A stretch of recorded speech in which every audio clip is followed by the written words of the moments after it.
আসসালামু আলাইকুম। মুক্তিযুদ্ধ নিয়ে সর্বশেষ মির্জা ফখরুল ইসলাম আলমগীরের বক্তব্য জানব, তার বিস্তারিত খবর। তবে আপনি যদি যুদ্ধের জীবন চ্যানেলে নতুন থাকেন, চ্যানেলটা অবশ্যই সাবস্ক্রাইব করবেন, পাশেই থাকবেন।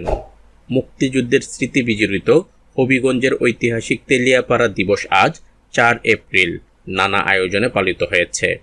1971 সালের এই দিনে ভারত বাংলাদেশ সীমান্তবর্তী মাধবপুর উপজেলার তেলিয়াপাড়া চা বাগানের বাংলায় সামরিক ও রাজনৈতিক নেতাদের অংশগ্রহণে মুক্তিযুদ্ধের গুরুত্বপূর্ণ একক বৈঠক অনুষ্ঠিত হয়।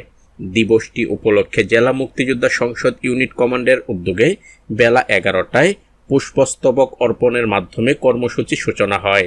পরে দুপুরে এক আলোচনা সভা অনুষ্ঠিত হয়। আলোচনা সভায় প্রধান অতিথির বক্তব্যে বিএনপির মহাসচিব মির্জা ফখরুল ইসলাম আলমগীর বলেন, তেলিয়াপাড়া থেকেই মহান মুক্তিযুদ্ধের সূচনা হয়েছিল। তার দাবি, শহীদ রাষ্ট্রপতি জিয়াউর রহমানের পরিকল্পনায় এবং সর্বাধিনায়ক এম.এ.জি. উসমানীর নেতৃত্বে যুদ্ধ পরিচালিত হয়। এখান থেকেই সেক্টর ভাগ করে দেশের বিভিন্ন স্থানে পাকিস্তানি হানাদার বাহিনীর বিরুদ্ধে যুদ্ধ পরিচালিত হয়েছিল। তিনি আরও বলেন, শেখ মুজিবুর রহমানের নির্দেশে মুক্তিযুদ্ধ সংগঠিত হয়নি। সে সময় তিনি পাকিস্তানে বন্দী ছিলেন। এ প্রসঙ্গে তিনি উল্লেখ করেন, বেগম খালেদা জিয়া বোরকা পরে তার 2 শিশু সন্তান নিয়ে ঢাকায় চলে যান এবং তাকে বাংলাদেশের প্রথম নারী মুক্তিযোদ্ধা হিসেবে উল্লেখ করেন। এ সময় তিনি অভিযোগ করেন, আওয়ামী লীগ মুক্তিযুদ্ধের সঠিক ইতিহাস তুলে ধরেনি, বরং বিকৃত ইতিহাস উপস্থাপন করেছে।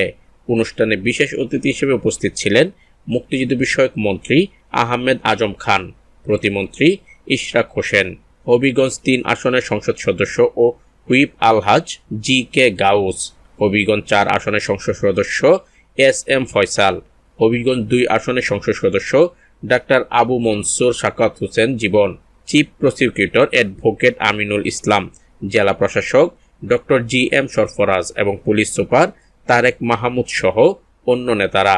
অনুষ্ঠানে সভাপতিত্ব করেন হবিগঞ্জ জেলা মুক্তিযোদ্ধা সংসদ ইউনিট কমান্ডের আহ্বায়ক গোলাম মুস্তাফা রফিক। উল্লেখ্য, তেলিয়াপাড়া দিবস বাংলাদেশের মুক্তিযুদ্ধের ইতিহাসে একটি গুরুত্বপূর্ণ অধ্যায় হিসেবে বিবেচিত। 1971 সালে 4 এপ্রিল অনুষ্ঠিত এই বৈঠকে মুক্তিযুদ্ধ পরিচালনার কৌশল নির্ধারণ সহ দেশকে বিভিন্ন সেক্টরে ভাগ করার বিষয়ে গুরুত্বপূর্ণ সিদ্ধান্ত গৃহীত হয়েছিল। তো আজ এ পর্যন্তই, দেখা হবে অন্য এক নতুন ভিডিওতে। ততক্ষণ পর্যন্ত সবাই ভালো থাকবেন, সুস্থ থাকবেন। আল্লাহ হাফেজ।